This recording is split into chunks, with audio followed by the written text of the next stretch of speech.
I'm at St Aidan's Cathedral in Enniscorthy, where the choir is rehearsing for their Christmas performances. Of course, one of the songs they will be singing over the Christmas period is the Enniscorthy Christmas Carol.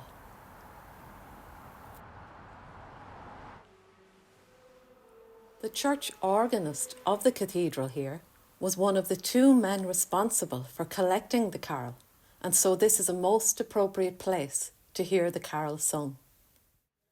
Dr. William Henry Grattan Flood was organist and musical director at St Aidan's Cathedral from 1895 to 1928, and it was around 1912 when he and Father Pat Cummins collected the words and the music of the song.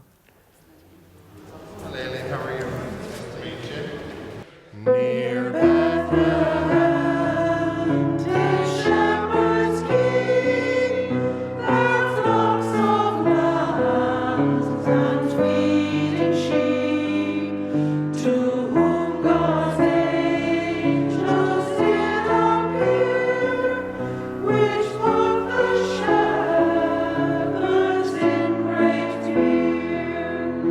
Prepare and go, the angels sent, to Bethlehem, be not afraid, for there you'll find this happy morn, a princely babe, sweet Jesus born. I meet with the current organist, Adrian Doyle. I've been here since 2007. I've been organist here, so I took over from Mary Baker. So when I started here, the Enniscorthy Carol was something that I always remember being performed here in the cathedral. I loved it, still do, and I was delighted then to be able to start working with choirs and soloists here and playing it myself here as well.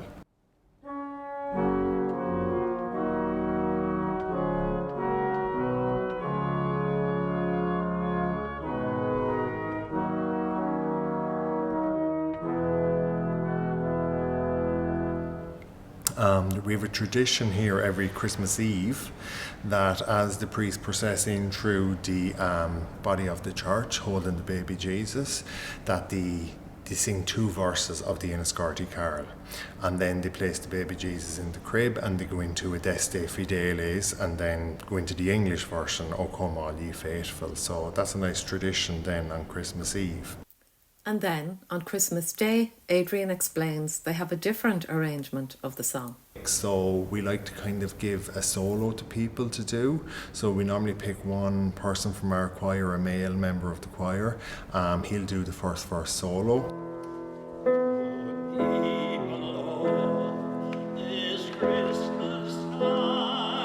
And then we bring everybody else in on the other verses, and that's for the masses. And then for the carol service, we like to try divide it up a little more with some of the choir doing awes in the background.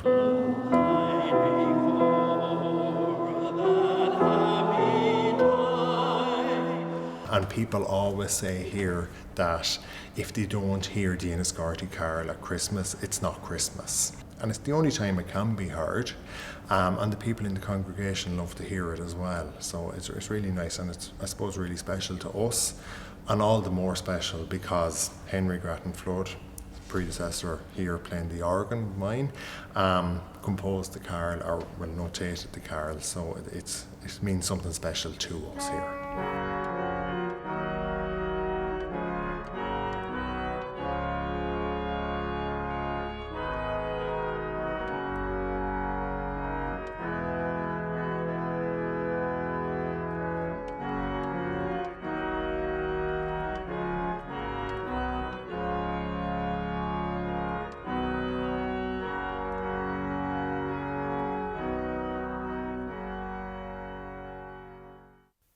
So to find out more about Dr. William Henry Grattan Flood, I'm meeting with local historian and journalist Dan Walsh, who has offered to show me his grave and tell me a little more about him.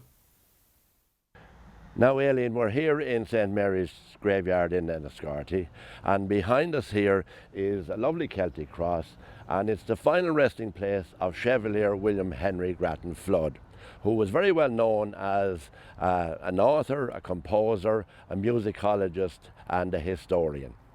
And he came to Enniscorthy in 1895 as an organist and musical director at St. Aidan's Cathedral in the town. And while he was here, his claim to fame was that he collected the Enniscorthy Carol from a local singer.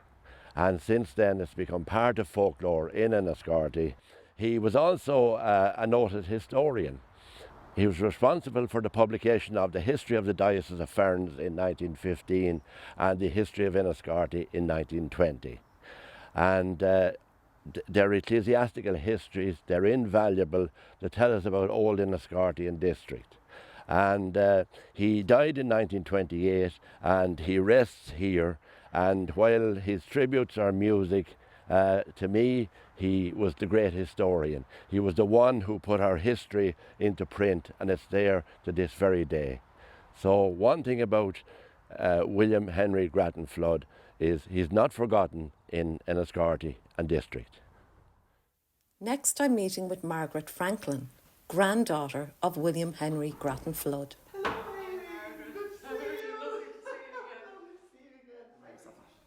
Well, I don't have any memories, of course, of my own grandfather because he died in 1928. But William Henry Grattan Flood was my grandfather. He was my maternal grandfather. So, and my mother was the youngest of his children. And he had 6 children. And he came to Enniscorthy in 1895 to take up a position as organist in the Cathedral. But it was around 1912, I think, which would have been the year before my mother was born, when there was an administrator in the cathedral called Father Pat Cummins. And he knew my grandfather's interest in Irish music, and he told my grandfather that he knew of this lovely traditional carol that was being sung by a relative of his who lived near Oylegate. I think Coolamain was the name of the town's land. And he invited my grandfather to come out and hear this beautiful carol being sung so that my grandfather could note it down in musical notation because he was afraid that it might die out. So they did that. I mean, there were very few cars on the road in those days. Doctors had cars, priests had cars. My grandfather never would have driven a car. But so he drove him out, and my grandfather heard this carol being sung, and it had many verses, so he got to hear the tune over and over again. So he noted it down, maybe in tonic salfa originally, I'm not quite sure, but then he would have written it in staff notation, and he harmonised it for 4-part choir and arranged an organ accompaniment. And then he taught it to the children's choir. I mean, he was choir master as well as organist. But in those days, at Christmas time, the masses were all sung in Latin. And the recessional hymn was usually the Adeste Fideles, which is also in Latin. So the adult choir didn't usually sing carols in English, but the children's choir were allowed to sing Silent Night and other English carols. So it was the children's choir who were first taught this beautiful carol, Good People All, and it was first sung in public in Enniscorthy Cathedral. I think probably Christmas 1912 or thereabouts. And it would have been my mother's older sisters who told me all this, because it all happened the year before my mother was born. I loved that it was children's voices that first sang the carol after it was collected, and I had the opportunity to share the song with children in a County Wexford school. So this is the Enniscorthy Carol, and when it was first put in print in a book, because it was collected about 100 years ago near Enniscorthy, it was called the County Wexford Christmas Carol. Good people all this Christmas time. Try that. Good people all this Christmas time, with thankful heart and joyful mind, the shepherds went the babe to find, and as God's angel had foretold,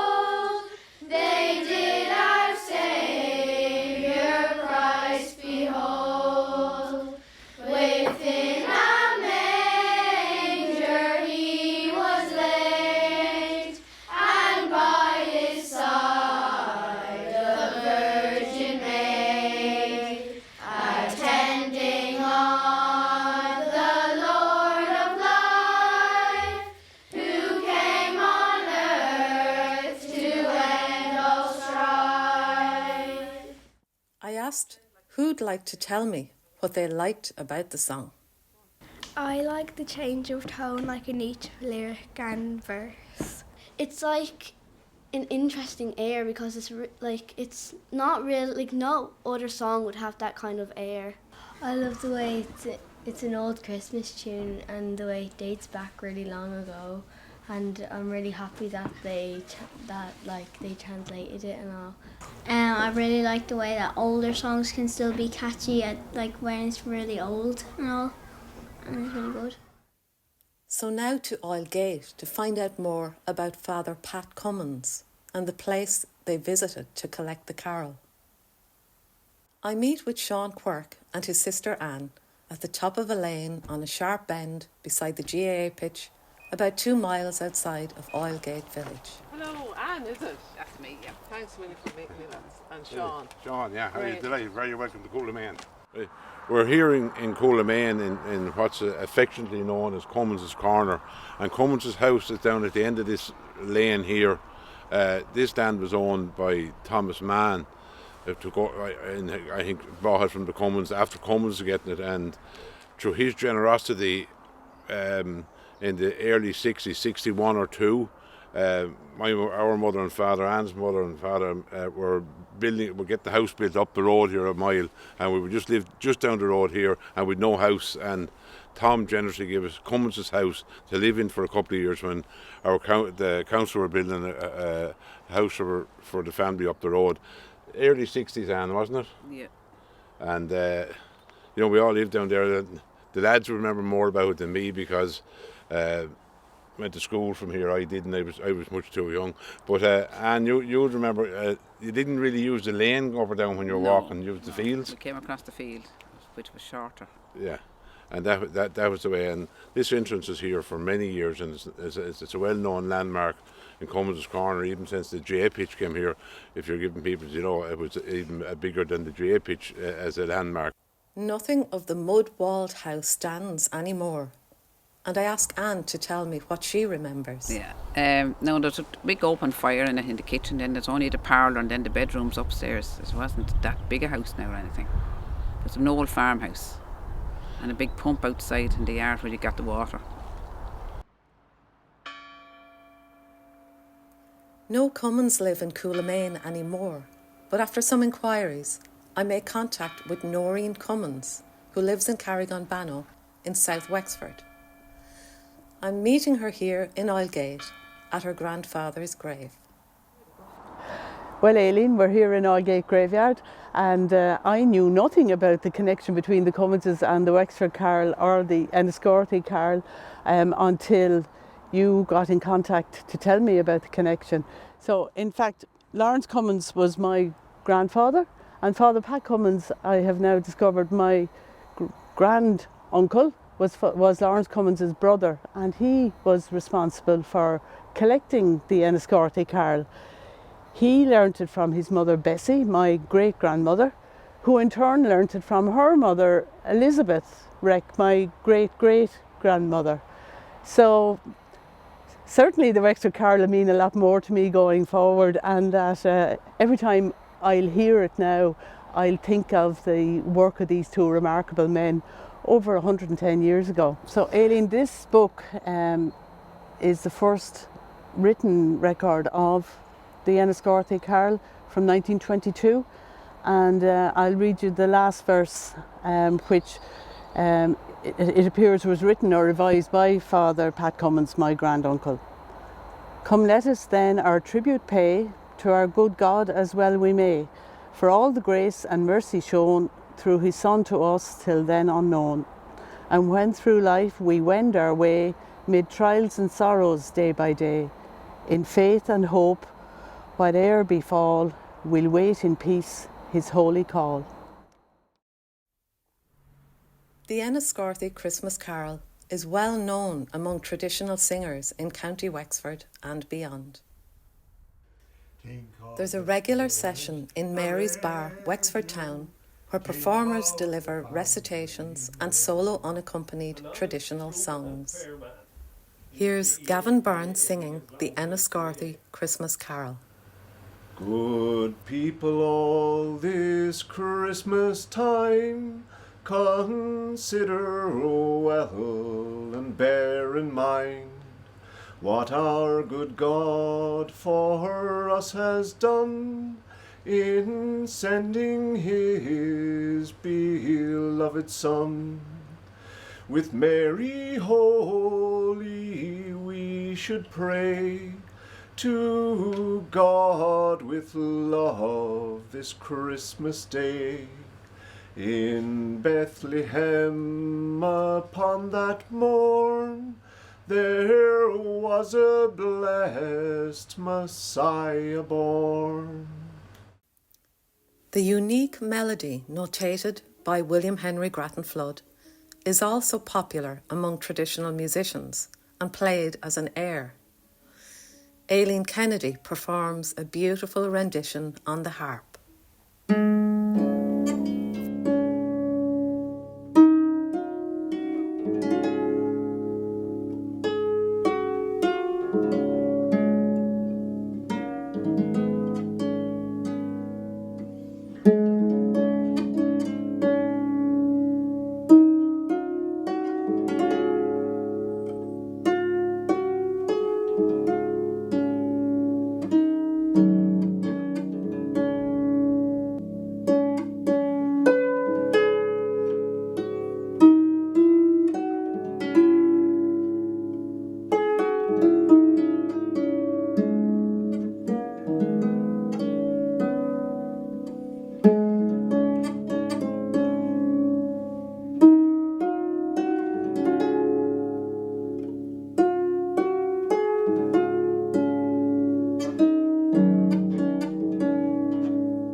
As stated in the Oxford Book of Carols, most of the lyrics from the Enniscorthy Carol appear to derive from a longer form of the song, which is sung in England.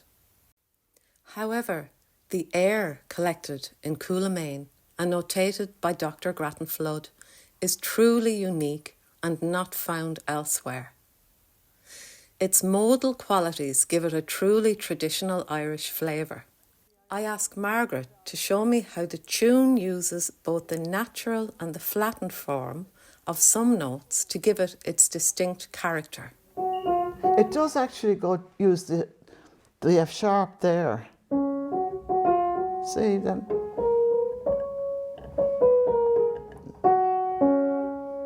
Now there it's flattened, you see. It's flattened there. But then it goes back to the F sharp again. And in the second part of the tune? And there's the flattened, the B flat, change in tonality.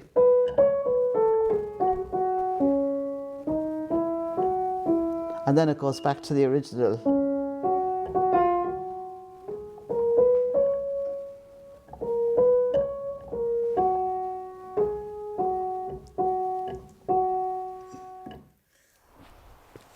As a traditional singer, it was particularly the air that attracted me to this song.